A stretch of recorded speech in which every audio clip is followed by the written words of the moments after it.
গাজায় যুদ্ধ শুরুর পর প্রায় 11 মাস ধরে সর্বাত্মক অবরোধ আরোপ করেছে ইসরায়েল। তাদের অবরোধের কারণে গাজা জুড়ে সব ধরনের পণ্য সরবরাহ বন্ধ রয়েছে।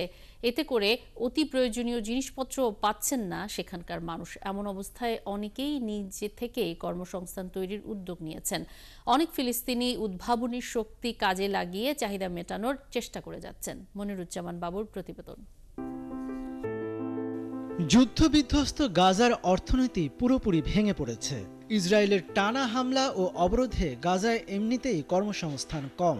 সরবরাহ ব্যবস্থা ভেঙে পড়ায় নিত্যপণ্য সহ সব ধরনের পণ্যের মজুতও ফুরিয়ে গেছে। অবরুদ্ধ 23 লাখ মানুষের উপত্যকাটির বেশিরভাগ কার্যক্রম পুরোপুরি বন্ধ হয়ে গেছে।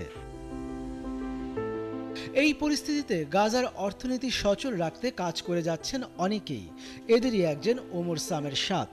প্রায় বিধ্বস্ত একটি ভবনের কক্ষে ফিলিস্তিনিদের নিয়ে কাপড় সেলাইয়ের কাজ করছেন তিনি। এর মধ্য দিয়ে গাজার বাস্তুচ্যুত মানুষের কাজের ব্যবস্থা করছেন ওমর। ধ্বংসস্তূপ থেকে যন্ত্রপাতি, কাপড় এবং অন্যান্য উপকরণ উদ্ধার করে খান ইউনিসে নতুন কারখানা স্থাপন করেছেন তিনি, যেখানে কাজের সুযোগ পাচ্ছেন কর্মহীন মানুষ। আমার আগের কারখানাটি দক্ষিণ গাজার রাফাহতে ইসরায়েলি বোমা হামলায় ধ্বংস হয়ে গেছে। এই কারখানাটি বাস্তুচ্যুতদের জন্য খুলেছি যাতে তারা কাজ করতে পারেন। সংঘাতের শুরুতে ইসরায়েল গাজায় কঠোর অবরোধ আরোপ করে এবং শুধুমাত্র কিছু মানবিক সরবরাহের অনুমতি দিয়েছিল। কাপড়ের মতো সাধারণ পণ্যের সরবরাহ ছিল কম। সীমান্ত ক্রসিংগুলো দিয়ে তৈরি কাপড় প্রবেশ করে না।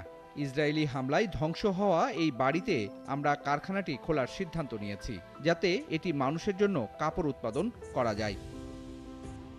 এদিকে নিজ থেকেই উদ্ভাবনী শক্তি কাজে লাগিয়ে তার মতো অনেকেই নিজেদের চাহিদা মেটানোর চেষ্টা করছেন।